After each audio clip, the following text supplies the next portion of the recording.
Philippe de l'info-média du jour. Oui, dans cette info-média du jour, gros plan sur un média qui n'en finit pas de grandir. Question, mais où donc va s'arrêter Brut? Vous savez, ces vidéos verticales visibles essentiellement sur les réseaux sociaux et sur votre smartphone. Brut vient de lever 40 millions d'euros, un pactole qui va permettre à la start-up française, car c'est français, d'investir aux États-Unis, nouvelle terre de conquête. Avec cette nouvelle levée de fonds, Brut est désormais valorisé à 130 millions de dollars. La marque est née à Paris en novembre 2016. Brut a connu une ascension fulgurante. C'est destiné aux millennials, mais pas seulement.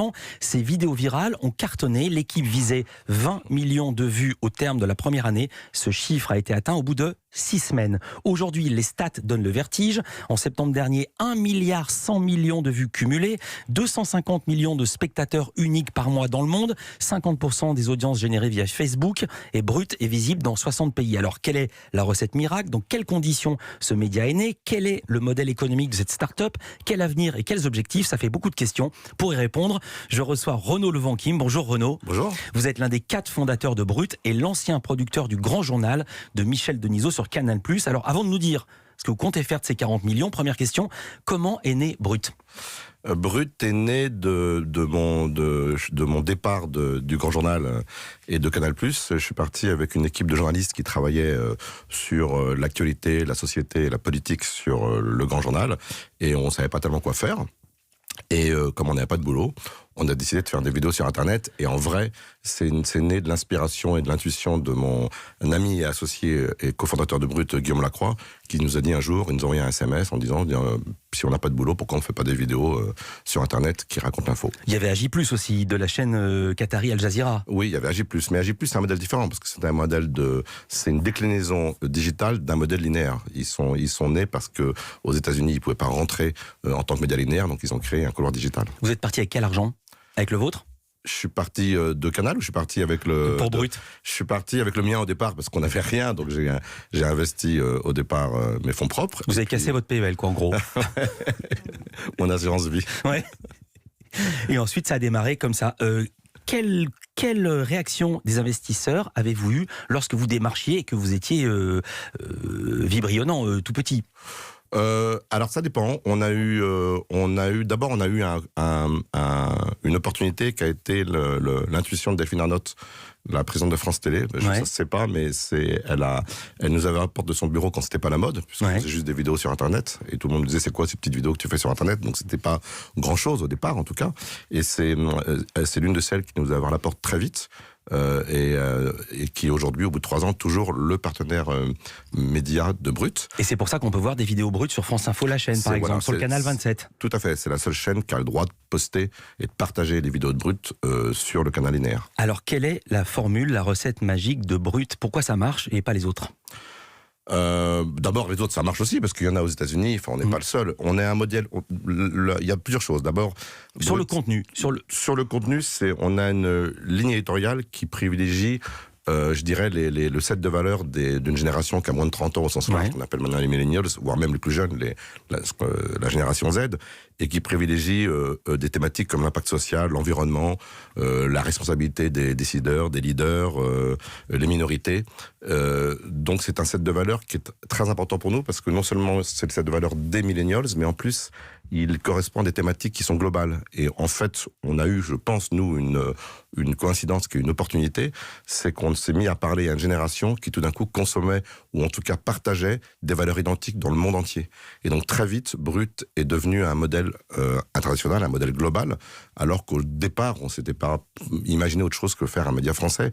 Et la spécificité de Brut, c'est que vraiment aujourd'hui, c'est un modèle global. D'où le nombre de vues dans le monde entier. On va entendre un extrait, par exemple, elle s'appelle Adja Idrissa Ba, c'est une jeune Guinéenne, elle a 20 ans, elle se bat contre le mariage forcé et l'excision dans son pays et dans le monde. Elle raconte, extrait.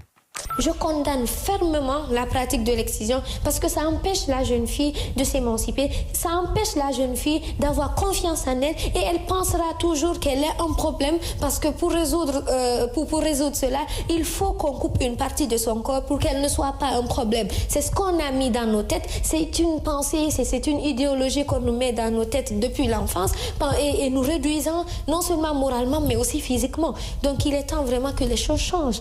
Évidemment, ça touche toute la planète, cette question, ce questionnement. C'est Brut qui avait diffusé la première vidéo de Greta Thunberg. Comment vous l'aviez repérée? En gros, on scrute en permanence chez Brut tous les acteurs du changement. Alors évidemment, on a publié la première vidéo virale. Elle était déjà elle avait une forme de notoriété dans le milieu des activistes. Bien sûr. Mais on a publié la première vidéo virale de la militante climatique. Mais en gros, nous, on essaye de scruter, de partager un peu ce que souhaitent les spectateurs principaux de Brut, qui sont quand même les plus jeunes et qui veulent un monde meilleur. C'est-à-dire qu'on regarde tout ce qui concerne les initiatives des jeunes qui sont acteurs du changement. Alors que ce soit dans des domaines climatiques ou dans les domaines des minorités, comme c'est le cas avec ce qu'on vient d'entendre. Mais ce qui fait plaisir, c'est qu'en plus ça marche. On va aussi parler du modèle économique de Brut, savoir si vous allez retrouver vos petits. À tout de suite. Dans l'infomédia du jour, on parle du social media Brut, ces vidéos virales qui font souvent le buzz sur Internet. À quoi doivent-elles leur succès? On continue à en parler dans Culture Média, juste après ça sur Europe 1. Le média Brut est né en 2016 et connaît depuis une ascension fulgurante. Quelle est la recette de ce succès? On en parle ce matin, Philippe, avec votre invité, Renaud Levankim, le cofondateur de Brut. La recette et aussi la couleur. Je voudrais qu'on entende un extrait pour situer le genre de vidéos que vous faites et qui sont partagées dans le monde entier. Celle-ci est en français, mais il y en a aussi beaucoup qui sont en anglais. Je précise qu'elles sont toutes sous-titrées puisqu'on peut les regarder sans avoir le son. Là, on va entendre deux enfants, deux jeunes. Gaëtan, il a 5 ans. Soukamba, elle a 12 ans. Deux enfants qui ont déjà été confrontés au sexisme et qui racontent chacune leur expérience. Bonjour, j'avais quelqu'un qui a dit que je peux pas jouer aux poupées et après j'ai pleuré. Puisque j'étais une fille qui pensait que toutes les filles ne savaient pas jouer au foot. Et c'était que des garçons. Ils me disent non, tu peux pas jouer au foot, tu sais pas jouer et tout. Et moi je leur dis mais comment vous savez ça, vous m'avez pas vu jouer. Et après je joue avec eux et je vais pas me vanter mais j'ai quand même un bon niveau. Et après ils sont un petit peu, ils sont pas choqués mais voilà. Après on joue ensemble. On n'est pas dans l'info mainstream, c'est pas ce qu'on entend habituellement, le petit garçon qui pleure parce qu'il peut pas jouer à la poupée. Quand vous avez démarré Brut, est-ce que vous attendiez un tel accueil? Non, après, il y a plein de choses qui ont été contre-intuitives dès le départ. En fait, ça a démarré vraiment sur le plan éditorial, puisque là, on entend un témoignage de la petite de Soukamba et de Gaëtan. C'est quand le troisième cofondateur de Brut, Laurent Lucas, a rejoint l'aventure. Moi, je travaillais avec lui au Grand Journal et au Petit Journal. Il a une obsession, c'était de raconter l'info aux jeunes et aux millennials différemment, en tout cas de manière un peu non conventionnelle. Et en fait, un jour, il a fait une vidéo qui était une vidéo de Bernie Sanders qui, au début du mandat de Trump, taclait l'administration Trump. C'est une vidéo qui parle pas tellement aux Français. Non. À l'époque, on faisait 50 000, 100 000 vues par vidéo. Et puis tout d'un coup, on a vu cette vidéo qui a fait 100 000, 500 000, 1 million, 2 millions, 8 millions, 10 millions, 15 millions. Et on s'est dit, qu'est-ce qui se passe? Et là, on a compris en fait que ce qui était important, c'était pas tant la notoriété des gens dont on parlait, mais l'histoire qu'il racontait. Et si l'histoire qu'il racontait était universelle, la vidéo fonctionnait bien, était partagée, engageait la conversation et devenait globalisée. On vous a copié aussi. Comment vous avez réagi quand vous avez vu la première vidéo d'un nouvel arrivant et concurrent, Loopsider? Il y en a eu beaucoup d'autres depuis. Alors c'est pas du copiage, c'est qu'en fait... dis donc, vous avez changé la typo parce que ça ressemblait trop. Non, nous on a pris une typo d'usage qu'on a utilisé, qu'on a gardé tout le temps. Ce qu'on s'est mis, c'est qu'on s'est calé sur les usages. Très vite, on s'est dit, les usagers, les gens, les spectateurs qui regardent Brut et qui consomment Brut sur leur mobile, ils tournent pas leur mobile de manière horizontale, donc on va faire du format carré. On a près des 2/3 des gens qui regardent Brut, qui le regardent sans le son parce qu'ils sont dans le métro ou ailleurs, donc on s'est mis à sous-titrer. Donc ça, c'est des usages qui prennent. Moi, je trouve ça très bien que tout le monde le fasse, que ça soit ici ou d'ailleurs dans d'autres pays.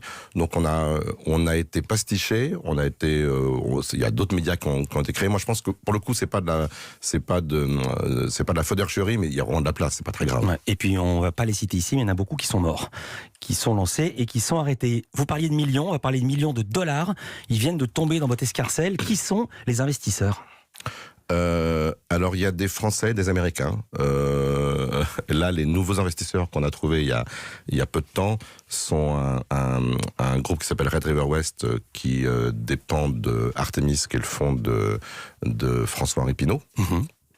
Et puis il y a un garçon qui s'appelle Alexandre Mars, qui a un homme formidable, qui a un fonds américain et français, et qui a fondé dans Brut aussi, et donc ce sont les deux principaux nouveaux investisseurs de Brut. J'ai dit une fois 40 millions d'euros, une fois 40 millions de dollars, ce sont 40 des millions de dollars. Qu'est-ce que vous allez faire de cette somme? D'abord du recrutement aux États-Unis? Oui, alors Parce que vous êtes combien, il faut le dire? Vous êtes une centaine en France? On est une centaine en France dans les bureaux parisiens, et puis on a un bureau à New York, et en fait, aux États-Unis se fabrique l'ensemble des US et le reste du monde? Du Mexique, et tout le reste se fait en France. France. D'accord. Voilà. Et donc, il se trouve que la France c'est devenu rentable cette année. Donc, on est un média qui est à l'équilibre en France, ce qui n'est pas encore le cas à l'étranger. Et donc, cet argent va servir à pouvoir recruter une équipe, je dirais, de commerciaux, de sales, pour pouvoir monétiser nos contenus aux États-Unis et arriver à la même chose qu'en France, c'est-à-dire à l'équilibre. C'est pas des journalistes, c'est des commerciaux que vous recrutez. Oui, pas seulement, mais beaucoup. Oui. En septembre, Brut a conclu un partenariat avec Facebook pour produire le nouvel onglet Facebook Watch, c'est ça, oui, des vidéos quotidiennes sur l'actualité. C'est un gros contrat, c'est une exclue, ou est-ce que vous êtes ou c'est à la marge et vous êtes plusieurs sur ce coup-là avec Facebook? Non, je crois qu'il y a M6 aussi qui travaille avec Facebook Watch. Ouais. On vient de fabriquer une série avec Guillaume Canet qui va à la rencontre des agriculteurs en France. Et donc, en fait, ce qui se passe, c'est qu'on est en train de se déployer un petit peu dans tous les points de contact où on pense qu'il y a du public et des millennials. Il y a 2 milliards de gens sur la planète qui ont moins de 30 ans. Ouais. Il y en a la moitié qui consomment quasiment pas ou plus la télévision. Et c'est un bassin d'audience important pour Brut, c'est eux qui vont consommer Brut, et on est un média, je dirais social first, parce qu'on a démarré sur Facebook, mais on s'est très vite déployé aussi sur d'autres réseaux et sur d'autres points de contact, dont Facebook Watch. J'ai 2 enfants, 16 et 18 ans, ils ne regardent jamais la télé. Vous faites aussi ce qu'on appelle dans le jargon de la marque blanche. Expliquez ce que c'est. Vous produisez pour des sociétés, c'est ça? Oui, alors ça c'est à la marge, mais en gros, il y a aujourd'hui une sorte de narration, un savoir-faire et une narration spécifique à Brut, et donc il y a beaucoup de marques qui nous disent on voudrait des vidéos à la brute. Donc à la marge on fait ça. C'est du brand content. C'est pas du brand content, c'est la marque blanche. Brand content, j'explique, c'est quand on fait une sorte de publi rédactionnel et on se fait payer par la marque et on est sûr comme ça d'être financé. Ouais, alors ça on fait pas ça nous. Ah bon? On fait pas ça. Nous on choisit des histoires. C'est pas les marques qui les choisissent. On refuse. On travaille pas pour, je sais pas moi, les industries fossiles. Il y a beaucoup de gens pour qui on veut pas travailler. On choisit des histoires et on propose aux marques de nous rejoindre pour accompagner le mouvement. Alors vos concurrents vous caricaturent souvent, c'est le principe des concurrents, en disant que Brut c'est une armée de petites mains et de stagiaires très jeunes qui travaillent d'arrache-pied comme des forcenés. C'est la réalité? Oui, sauf que c'est pas des stagiaires, ils sont salariés. D'accord. Mais c'est vrai que c'est une armée de gens qui travaillent d'arrache-pied, les vieux et les jeunes, et que la moyenne d'âge, à part moi, elle est assez jeune, oui. Prochain objectif, ça sera ma dernière question. Vous visez quoi, le coup d'après? Le coup d'après, on souhaite aux US réussir ce qu'on a réussi en France. Et si vous voulez voir, si vous n'êtes pas sur Europe1.fr et que vous voulez voir la tête de Renaud Levanquim, on va vous voir dans le film de Michel Denisot. Ah. Vous avez quel rôle? Vous avez votre rôle? J'ai mon propre rôle parce que je suis pas comédien, donc j'aurais été incapable de faire autre chose. Donc je joue mon propre rôle dans le film de Michel qui sort dans 15 jours là. Et je me souviens plus du titre, je l'ai oublié, ça s'appelle Toute ressemblance. Merci beaucoup d'avoir été avec nous, c'est le vrai Renaud Levanquim. Je rappelle que vous êtes le cofondateur de Brut. Merci d'avoir été en direct avec nous. Merci.